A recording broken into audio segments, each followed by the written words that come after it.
Magandang araw po sa inyo lahat. Ito po si Ram Javere Jr. Meron po ako nakikita ng mga nagko-comment na sabi, itong politiko na to, o itong mga taong gobyerno to, mali yung ginawang kalsada, o yung mga tulay, o kung ano pa, o flood control, di ba?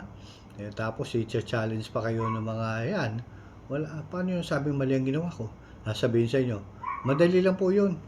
Sabihin nyo lang sa kanila, ibigyan nyo ako ng copy ng plano niyan, yung contractor niyan, yung binayad nyo. Nako, baka hindi bigay sa inyo, di ba? Sigurado may sasablay diyan, di ba? Hindi ko pa na sinasabi ano, pero mabawasan lang isang bakal niya, sablay na eh. Meron tayong nakita sa balita gumiba yung kalsada ni isang bakal wala, di ba? Substandard yun. Sino naman gagawa ng kalsada na walang kabakal-bakal?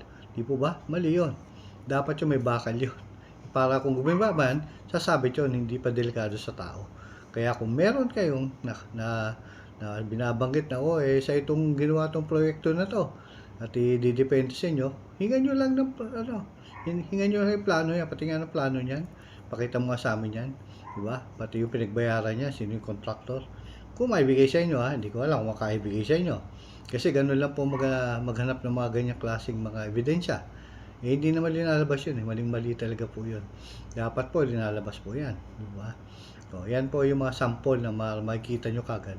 Kung isang proyekto ay substandard, pero iba, ang bilis isang taon lang lulubak-lubak na kagad kagagawa lang Diba? May problema tayo doon. Sa totoo lang, yung kalsada namin, ginawa noong 96 pa, o 30 years ago.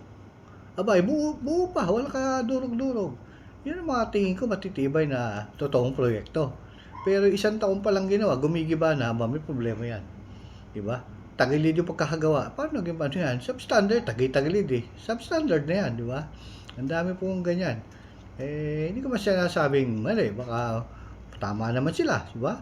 Pero, pag sinabi na tama sila, hingin lang po natin ng kopya ng official document para makita natin. Or, matutulungan pa natin sila. Sabihin na, tama to. Tayo pa ang babaliktad. Sabihin natin, tama yung proyekto nila base doon sa plano. Di ba? Di mas maganda yon. Diba? Kung sabihin niyo ito plano, ayan, ito pinagbayaran. Di babaliktad tayo, diba? Sabihin natin, tama yung ginawa nila. Diba? Kung mayroon tama, di ayos. Kung mali, substandard. Yun lamang po. Magandang araw po sa inyo lahat.